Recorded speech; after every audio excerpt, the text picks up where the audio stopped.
नमस्कार दोस्तों, कैसे हैं आप लोग। 28 मई की इस वीडियो में दोस्तों आपका स्वागत है। 3 हिंदू के द एडिटोरियल के आर्टिकल्स में आज यहां पे आपके साथ डिस्कस करने वाला हूं। पहला आर्टिकल ये आपकी स्क्रीन पे है, the eco of the migrant footfalls and the silence on policy. तो यहाँ पे 4 तरीके बताए हैं ऑथर ने कि कैसे इस पेंडेमिक क्राइसिस के साथ डील किया जा सकता है। इसको लिखा है संजय हजारिका जी ने, ये इंटरनेशनल डायरेक्टर है कॉमनवेल्थ ह्यूमन राइट्स इनिशिएटिव के।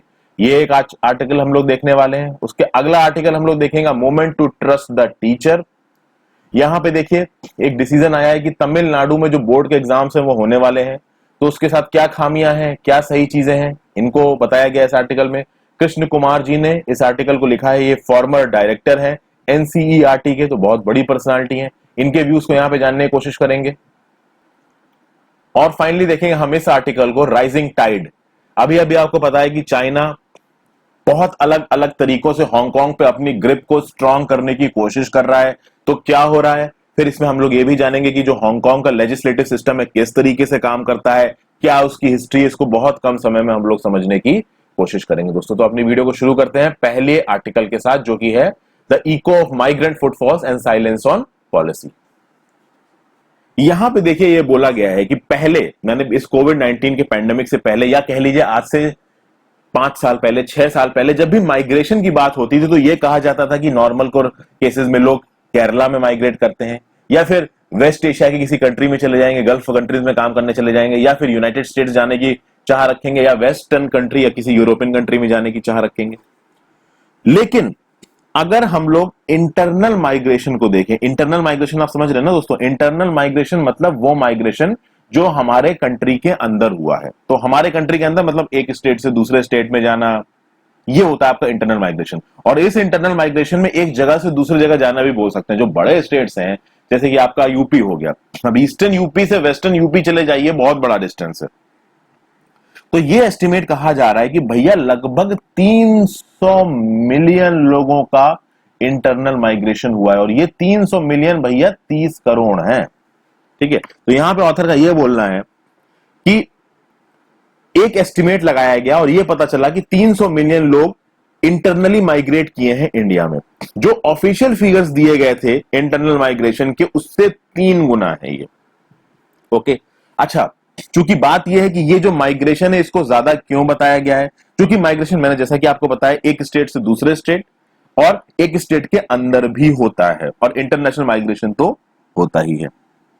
आगे बात की जाए, 2011 का जब नेशनल सेंसस आया था, उस सेंसस में एक बहुत जाने माने इकोनॉमिस्ट हैं, उन्होंने अपनी कुछ रिसर्च वगैरह करी, और उस रिसर्च से उन्होंने बताया कि 2001 सेंसस से अगर आप 2011 के सेंसस को कंपेयर करते हो, तो 2011 के सेंसस में 2001 के सेंसस से 100 मिलियन इंटरनल इमिग्रेंट्स ज्यादा हैं, 100 मिलियन इंटरनल इमिग्रेंट्स ज्यादा हैं, 10 करोड़ इंटरनल इमिग्रेंट्स ज्यादा है। अब यहां पे देखिए दोस्तों, यहां पे किस किस को माइग्रेंट की कैटेगरी में रखा गया है। यहां पे जो लोग अनस्किल्ड हैं उनको भी माइग्रेंट की कैटेगरी में रखा गया है, जो सेमी स्किल्ड है उनको भी माइग्रेंट की कैटेगरी में रखा गया, जो स्किल्ड लेबर है उनको भी माइग्रेंट की कैटेगरी में रखा है। जैसे मान लीजिए कोई एक पर्सन है, यूपी का है वो, ठीक है, और वो यूपी को छोड़ के मुंबई में कोई जॉब करने आता है, भले वो जॉब अच्छे खासे पैकेज की हो, 10 लाख की हो, 15 लाख की हो, 30 लाख की हो, कितने की भी हो, तो वो भी एक तरीके का माइग्रेंट हो जाएगा, वो स्किल्ड लेबर की कैटेगरी में आ जाएगा। और आपको ये पता ही है कि भाई जॉब्स के लिए लोग अपनी जगहों को छोड़ के दूसरी जगहों जाते ही हैं। तो इस हिसाब से ये लॉजिक दिया गया कि 1/3 of India population is in some way a migrant. यानी कि अगर इंडिया की पॉपुलेशन 100 है, मतलब 1/3 of the Indian population belongs to this migrant category. लेकिन इस माइग्रेंट कैटेगरी में जो स्किल्ड लेबरर्स हैं इनको भी जोड़ा गया है। ज्यादातर ये जो इंटरनल माइग्रेशन हुआ है ये गरीब राज्यों से हुआ है, जैसे यूपी हो गया, मध्य प्रदेश हो गया, बिहार, झारखंड, उड़ीसा, ओके, तो इन सबसे हुआ है। नॉर्थ ईस्ट से भी माइग्रेशन हुआ है, नॉर्थ ईस्ट के लोग भी आपको दुनिया भर में मिल जाएंगे, इंडिया में मिल जाएंगे, लेकिन वो थोड़े से कम है। ओके, यहां पे एक और बहुत इंपॉर्टेंट स्टैटिस्टिक्स दिया हुआ है। ये स्टैटिस्टिक्स दिया है वर्ल्ड बैंक की इकोनॉमिस्ट सुप्रिया दे जी ने। सुप्रिया दे जी का क्या बोलना है, the number of internal migrants in India was 450 million as per the most recent 2011 census. This is an increase of 45% over the 309 million recorded in 2001. This far exceeds the population growth rate of 18% across 2001 to 2011. Internal migrants as a percentage of population increased from 30% in 2001 to 37% in 2011. ये बहुत important statistic है. इस statistic को दोस्तों आप अपने notes में incorporate कर सकते हैं, किसी एग्जाम में कोट कर सकते हो. तो सुप्रिया दी जी यहाँ पे क्या बोल रहे हो, चूंकि ये वर्ल्ड बैंक की इकोनॉमिस्ट हैं तो इनकी बात थोड़ी वजन रखती है. इन्होंने बोला 2011 सेंसस में 45 मिलियन इंटरनल माइग्रेंट्स मिले हैं. 450 मिलियन. 450 मिलियन होते हैं दोस्तों 45 करोड़ लोग. और 2001 में कितने थे, तो 30.9 करोड़ लोग. 45% की ग्रोथ हुई है. ओके. और कहा जाता है कि 2001 से लेकर 2011 में अगर पॉपुलेशन ग्रोथ की बात करें तो वो ही 18%. ठीक है. तो 18% के कंपैरिजन में ये जो ग्रोथ हुई है 309 से 450 मिलियन, भाई ये तो बहुत ही ज्यादा है. और अगर इंटरनल माइग्रेंट्स को as a percentage of population देखा जाए तो 2001 में as a percentage of population internal migrants थे 30%. 2011 में क्या होगा, ये 37%. जैसा कि मैंने बताया 1/3, इनफैक्ट 1/3 से ज्यादा है. तो इससे आपको पता चलता है भाई कि ये जो माइग्रेशन का फिगर है कितना तगड़ा है. और ये जो 450 मिलियन दिख रहा है ना, 45 करोड़, ये 45 करोड़ यूएस की पॉपुलेशन से ज्यादा है. यूएस की पॉपुलेशन 30 से 35 करोड़ है. बांग्लादेश की पॉपुलेशन की दुगना है ये. लेकिन खास बात यह है दोस्तों, यहां पे किस चीज पे फोकस डाला गया है. फोकस इस चीज पे डाला गया है कि ये लोग जो एक जगह से दूसरी जगह जाके काम करते हैं, जब वो किसी दूसरी जगह पे जाके काम करते हैं वो वहां की इकोनॉमी को बढ़ाते हैं. ठीक है ना, वहां की डेवलपमेंट में अपना रोल प्ले करते हैं. यानी कि इनके खून पसीने से उस जगह की इकोनॉमी बढ़ती है. लेकिन वहां पे इनको वो बेनिफिट्स नहीं मिलते. यानी कि मान लीजिए यूपी से अगर कोई महाराष्ट्र में गया तो वहां की स्टेट गवर्नमेंट से उसको डायरेक्टली ज्यादा बेनिफिट्स नहीं मिलेंगे. सेंट्रल गवर्नमेंट भी इनके लिए कुछ खास करती नहीं है दोस्तों. ठीक है. लोग भी इनके खिलाफ डिस्क्रिमिनेशन करते हैं. अब डेली वेज लेबरर्स को छोड़ दीजिए, एक नॉर्मल आदमी मान लीजिए, आप कह लीजिए कि यूपी से साउथ इंडिया में जाता है या महाराष्ट्र में आता है, तो साउथ इंडिया में भाई अपना मान लीजिए तमिलनाडु में गया तो तमिल कल्चर है, और अगर वो महाराष्ट्र में आया तो मराठी कल्चर है. बहुत मुश्किल होता है इनका एसिमिलेट करना यहाँ पे, क्योंकि जो लोकल पॉपुलेस है, अब जैसे मुंबई में लोगों की बात कर लो, मैं मुंबई में रहा हूं, तो मुंबई में मराठी कल्चर, उनको ऐसा लगता है कि लोग बाहर से आके हमारी पॉपुलेशन को छीन रहे हैं. जो लोग बाहर से आ रहे हैं वो मुंबई की ग्रोथ में एक बहुत मेजर रोल प्ले कर रहे हैं. आज मुंबई जो मेट्रोपॉलिटन एरिया, जो इंडिया का फाइनेंशियल कैपिटल बन के बैठा है ना, वो इन लोगों के दम पे ही बन के बैठा है, जो बाहर से आके अपने स्किल को लेके आके यहाँ पे आके काम कर रहे हैं. बट यहाँ की जो लोकल पॉपुलेस है वो उनको उतनी फोर्थ कमिंग नहीं होती उनकी तरफ, उतनी वेलकमिंग नहीं होती है उनकी तरफ. तो इस तरीके की प्रॉब्लम्स इनको झेलनी पड़ती हैं. अब यहाँ पे मेन चीज आई, यहाँ पे ऑथर ने बोला है कि जैसे ही लॉकडाउन को अनाउंस किया गया, लॉकडाउन को अनाउंस करने के बाद इन लोगों को सिर्फ 4 घंटे का टाइम मिला छोड़ के जाने के लिए अपनी जगहों को, और वो भी प्रधानमंत्री जी ने बोल दिया कि आप जहां हैं वहीं रहें. एक सेकंड भी ये नहीं सोचा गया कि भाई जो गरीब आदमी है वो करेगा क्या. सब कुछ तो आपने लॉकडाउन कर ली, उसकी तो हैंड टू माउथ की एग्जिस्टेंस थी, वो खाना क्या खाएगा. ट्रेनें बंद हो गई, बसें बंद हो गई, तो लोगों को समझ में आया करें क्या. कुछ दिन तक तो वो रहे, जब कुछ दिन उनको समझ में नहीं आया, खाने को पैसे खत्म होने लगे, मकान मालिक किराया मांग रहा था, चिल्ला रहा था, लड़ाई हो रही थी, गाली गलौज हो रही थी, तो उन्होंने कहा कि भैया चल के निकलते हैं. तो वो चल के निकलने लगे. रास्ते में कर्फ्यू लगा था, तो नवी मुंबई में पनवेल के पास पुलिस कर्फ्यू लगा खड़ी थी, तो पनवेल के थोड़ा पहले से कच्ची सड़क अंदर से जाती है पानी के बगल से, तो उस कच्ची सड़क को निकल के पुलिस को बाईपास करके आगे निकलने लगे. कितनी प्रॉब्लम हुई उनको वहां से निकलने में दोस्तों. ठीक है. क्यों अवॉइड कर रहे थे वो, देखिए पुलिस को इंस्ट्रक्शंस मिले थे कि लोगों को छोड़ने मत दो, लॉकडाउन को इंप्लीमेंट करो. लेकिन अब लोग क्या करें, लोगों के पास खाने का पैसा नहीं, अब उनको डायरेक्ट पैसा तो मिल नहीं रहा है खाने पीने के लिए. लोग को स्टेट गवर्नमेंट और सेंट्रल गवर्नमेंट से ज्यादा तो भाई जो एनजीओज हैं और जो पब्लिक फिगर्स हैं वो सामने आए हैं इनकी मदद करने के लिए. ठीक है. ये जो लोग थे जो कि पुलिस एडमिनिस्ट्रेशन से बच के पैदल चल के जा रहे थे, भैया ये they were very fearful of the government. इन्हें सरकार से बहुत डर लग रहा था, क्योंकि लॉकडाउन में पुलिस डंडे बजा रही थी, और ये बेचारा गरीब तबका है. ठीक है. इसको अपने राइट्स के बारे में कुछ पता नहीं. कोई पढ़ा लिखा आदमी है तो वो पुलिस को एक बार बात करके काउंटर कर भी सकता है. ये गरीब लोग दूर से पुलिस की ड्रेस देख लेते हैं तो डर जाते हैं. ठीक है. तो ये सब चीजें दोस्तों हो रही थी. तो इन लोगों के अंदर अथॉरिटी के नाम पे एक डर सा बैठ गया. ठीक है. प्लस इनको अपने घर जाना था, क्योंकि इनको अपने घर की याद आ रही थी, और यहां पे उनके लिए कुछ था नहीं. यहां पे उनके लिए सिर्फ नौकरी थी डेली वेज वाली, वो चली गई. और आपको एक बात बताता हूं, केवल इन लोगों की ही नहीं दोस्तों, जो नॉर्मल लोअर मिडिल क्लास के लोग हैं ना, वो भी बहुत परेशान है. जिनके पास थोड़ी बहुत सेविंग्स थी उन्होंने तो अपने आप को यहाँ पे बचा लिया। लेकिन जिनके पास बिल्कुल सेविंग नहीं थी वो तो इतना परेशान हो गए हैं कि वो समझ ही में नहीं आ रहा है कि करें क्या। ठीक, जो बड़े शहरों में फंसे हुए हैं, दिल्ली में फंसे हुए हैं, मुंबई फंसे हुए हैं, एंड में भाई श्रमिक ट्रेन चलाई गई, कुछ तरीके निकाले गए कि भाई इनको घर भेजो। ओके, फिर बहुत सारे अनफॉर्चुनेट इंसिडेंट्स भी हुए हैं रेलवे लाइंस पे, बहुत रेलवे लाइंस क्रॉस कर गई, लोग मर गए, कट गए, आपने सुना ही होगा। तो यहाँ पे बहुत सारे लोगों ने बोला कि भाई पुलिस जो है, पुलिस इस डिजास्टर को ठीक से मैनेज नहीं कर पा रही है, काम करते हैं मिलिट्री को बुलाते हैं।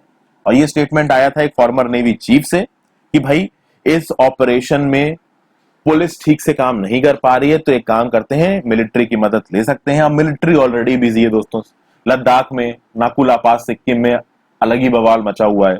ठीक है, तो ये बोला गया कि आर्मी पर्सनल को बुलाया जा सकता है, आर्मी पर्सनल के पास बहुत तगड़े रिसोर्सेज हैं। देखिए, पुलिस के कंपैरिजन में आर्मी पर्सनल्स के पास नो डाउट बहुत जबरदस्त, आप कह सकते हो कि उनके पास इक्विपमेंट्स है। जैसे कि बायोलॉजिकल अटैक्स के लिए हमारी आर्मी को ट्रेनिंग की जाती है, तो हमारे आर्मी के पास वो प्रोटेक्टिव गियर्स हैं, कपड़े हैं, प्रोटेक्टिव इक्विपमेंट है, जिनको वो पहन के कोरोना की फाइट में आगे आ सकते हैं। लेकिन क्या आर्मी को ऐसी जगहों पर बुलाना सही है?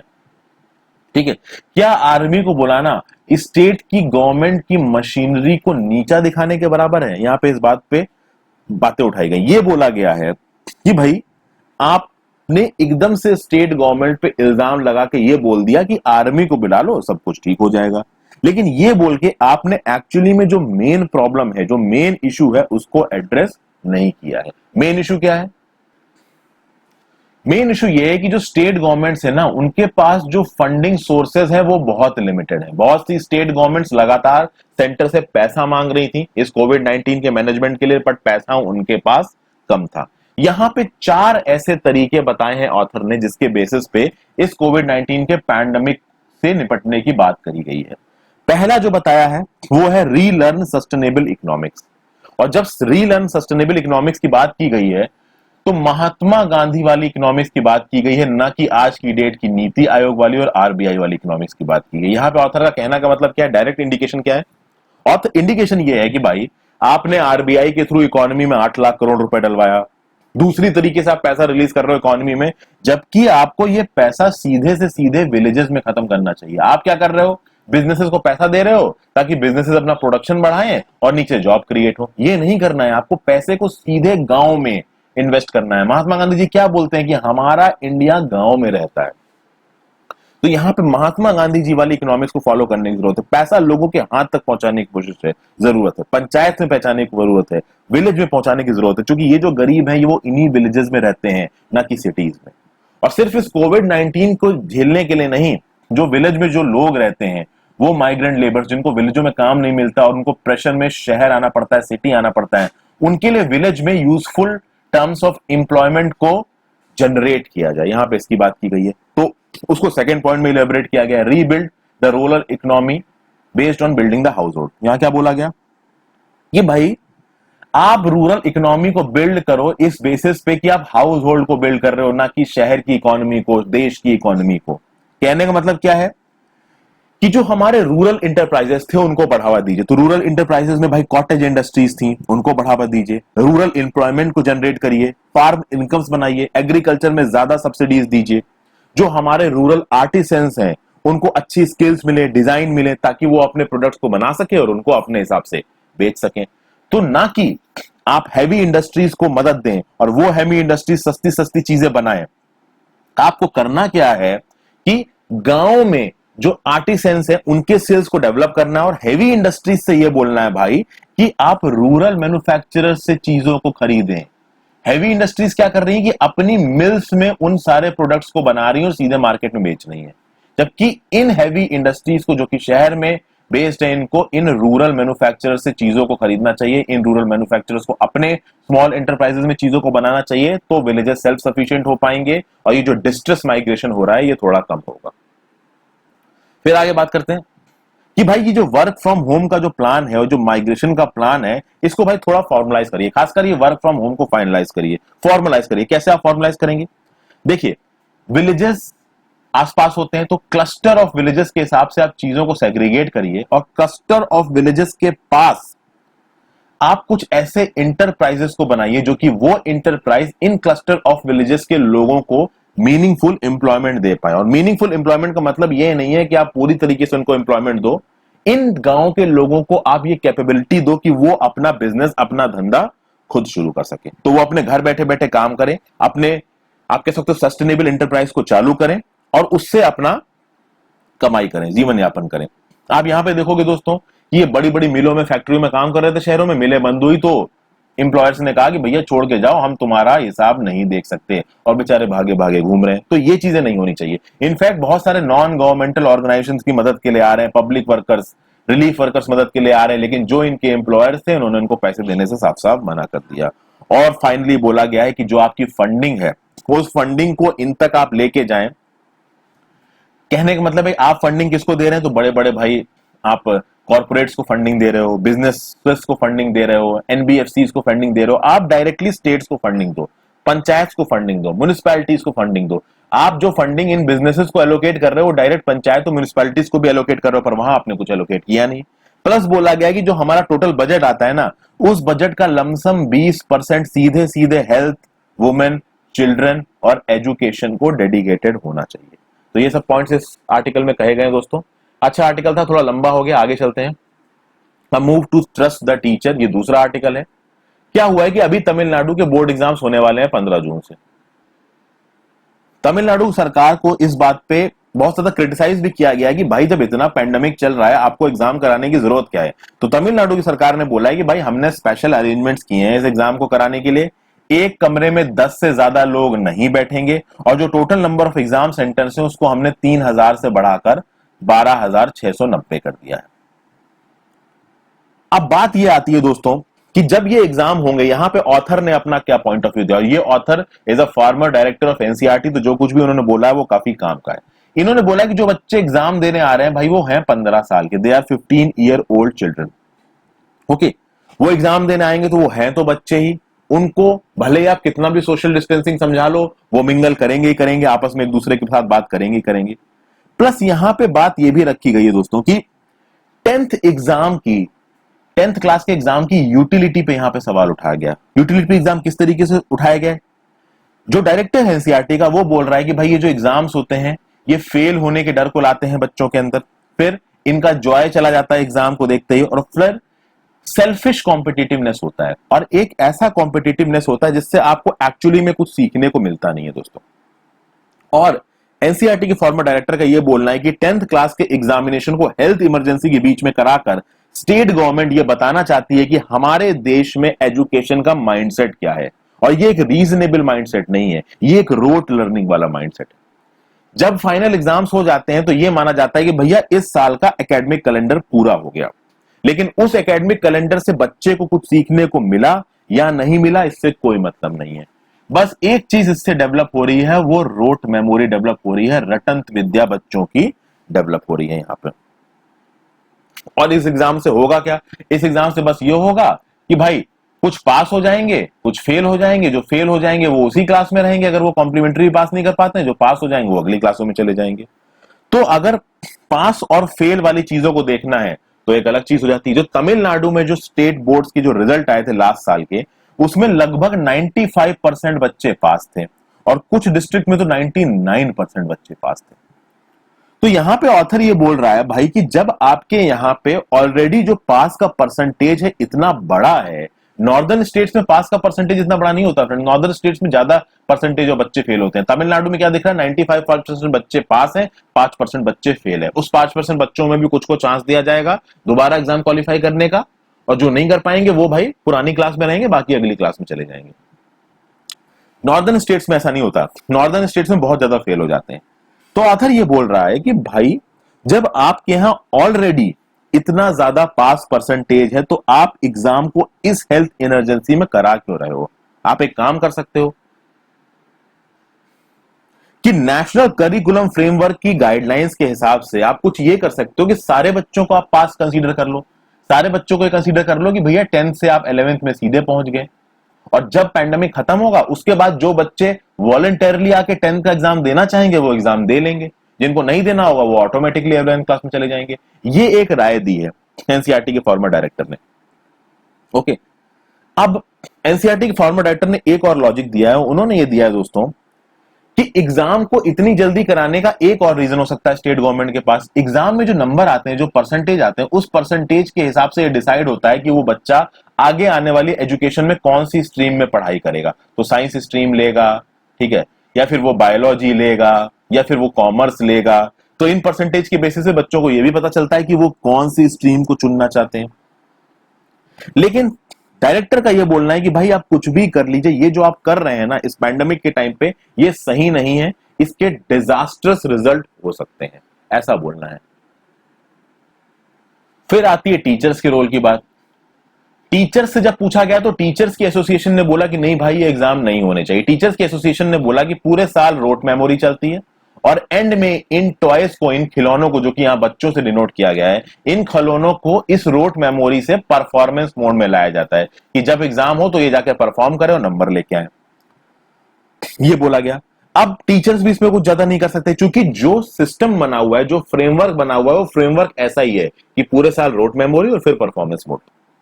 और कभी भी टीचर्स को ऑटोनॉमी दी नहीं गई है। जिस हिसाब से एजुकेशन का फ्रेमवर्क पहले से चला आ रहा है, उसी हिसाब से फ्रेमवर्क को आगे बढ़ाया जा रहा है। जब स्टैटिस्टिक्स की बात होती है तो भाई तिरुपुर करके एक डिस्ट्रिक्ट है, तिरुपुर में जो पासिंग परसेंटेज है वो है 98.53%।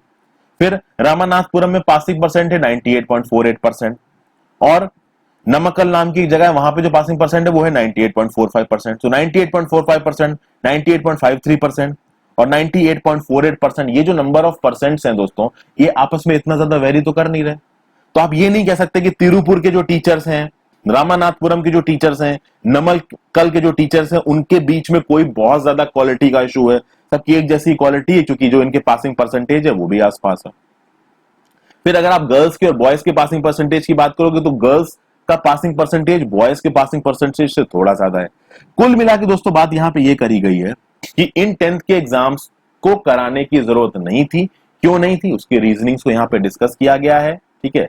रोट लर्निंग को डिस्करेज करने की बात कही गई और एंड में आपका जो ऑथर है उन्होंने ये बोलना है कि भाई चूंकि ये एक एक्स्ट्रा ऑर्डिनरी सिचुएशन है और एक्स्ट्रा ऑर्डिनरी सिचुएशन में रिफॉर्म जरूरी होते हैं, तो जरूरी ये है कि इस नोवल कोरोना वायरस की क्राइसिस में हम अपने यहाँ पे कुछ एग्जामिनेशन रिफॉर्म्स को लेके आए। ये जो बोर्ड एग्जाम का हमने स्टैब्लिश मैकेनिज्म अपने यहाँ रख रखा है, इसको थोड़ा चेंज किया जाए, थोड़ा इंप्रूव किया जाए। क्योंकि बोर्ड एग्जाम के सिस्टम से पहले देखा गया है कि जो बच्चे सामने निकल के आते हैं, बहुत ज्यादा कॉम्पिटिशन हो जाता है, टॉप वाले टॉप पे चले जाते हैं, नीचे वालों को आगे बहुत ज्यादा इश्यूज झेलने पड़ते हैं। जैसे फॉर एग्जाम्पल अगर आप कैट का एग्जाम देते हो और आपके कुछ परसेंटेज आते हैं, कुछ परसेंटाइल आते हैं, तो जो अलग अलग आईएम्स हैं, आईएम अहमदाबाद, लखनऊ, इनमें जो आपकी शॉर्ट लिस्टिंग होगी वो आपके मार्क्स के हिसाब से होगी। और हमेशा आप मार्क्स के हिसाब से टैलेंट को सेग्रीगेट नहीं कर सकते। इसलिए स्कूल एजुकेशन को रिफॉर्म करने की जरूरत है यहाँ पे, ऐसा ऑथर को बोलना है।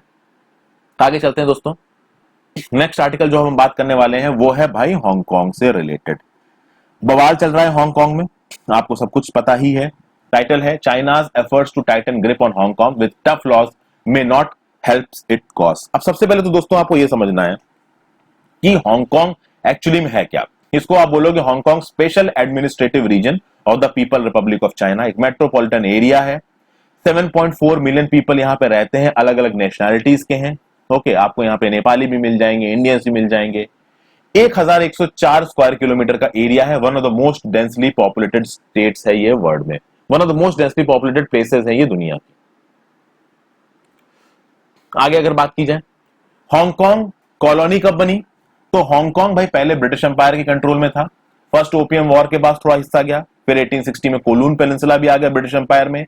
1898 में कुछ नई टेरिटरीज मिली ब्रिटिश को, जिनकी लीज थी 99 ईयर्स की। ये लीज खत्म हो गई 1997 में और पूरी टेरिटरी का कंट्रोल चाइना के पास आ गया 1997 में।